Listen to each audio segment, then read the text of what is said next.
Start.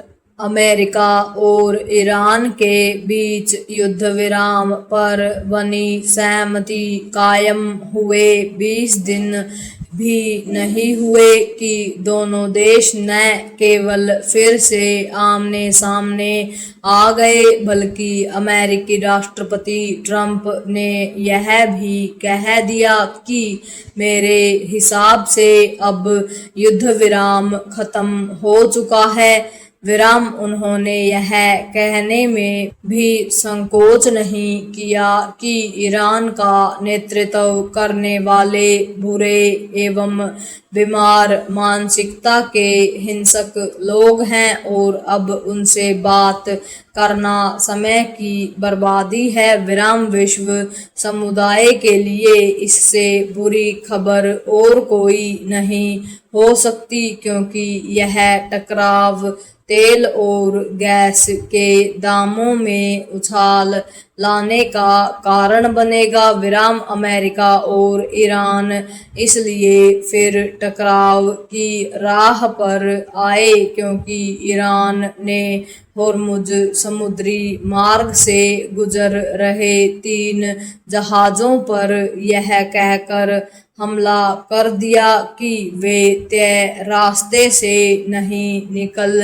रहे थे और उन्होंने उसकी चेतावनी की भी अनदेखी की। विराम ईरान की इस कार्रवाई से चिढ़े अमेरिका ने न केवल उसके कई ठिकानों पर बमबारी की बल्कि उसे दी गई तेल बिक्री की छूट भी खत्म कर दी। विराम इसके जवाब में ईरान ने भी खाड़ी देशों में अमेरिकी ठिकानों पर मिसाइलें दागी। विराम यह सब उस समय हो रहा है जब ईरान अपने सर्वोच्च नेता अयातुल्ला अली खामेनेई के अंतिम संस्कार की रस्में पूरी करने में लगा हुआ है। विराम पैरा यह मानने के अच्छे भले कारण हैं कि जैसे ईरान होर्मुज पर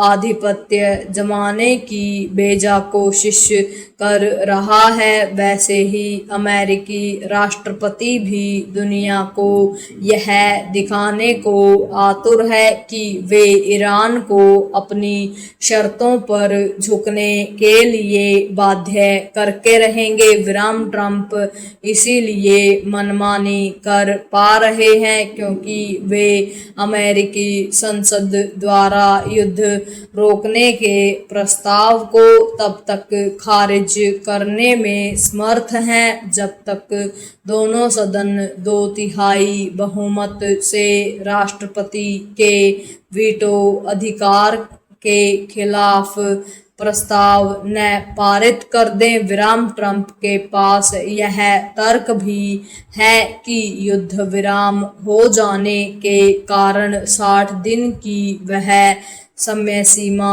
समाप्त हो गई जिसके तहत कहीं युद्ध छेड़ने के लिए संसद की औपचारिक मंजूरी की आवश्यकता होती है। विराम साफ है कि ट्रंप अपनी शक्तियों का मनमाना इस्तेमाल कर रहा है। विराम सच यह भी है कि होर्मुज को लेकर ईरान भी मनमानी कर रहा है क्योंकि वह खुद को पश्चिम एशिया का नीति नियंता यानी दादा साबित करना चाहता है। विराम अमेरिका और ईरान के बीच मध्यस्थता कराने वाले पाकिस्तान एवं कतर जैसे देश इसलिए असहाय और निरुपाय हैं क्योंकि उनकी अमेरिका के सामने कोई हैसियत नहीं। विराम पाकिस्तान तो संदेशों का आदान प्रदान करने के अलावा और कुछ कर ही नहीं सकता। विराम एक नाजुक युद्ध विराम के खत्म होने की कगार पर पहुंचने से हैरानी नहीं, लेकिन यह विश्व अर्थव्यवस्था के लिए खतरे की घंटी ही है। विराम इससे अमेरिका ईरान के साथ पूरी दुनिया को नुकसान होगा। पूर्ण विराम।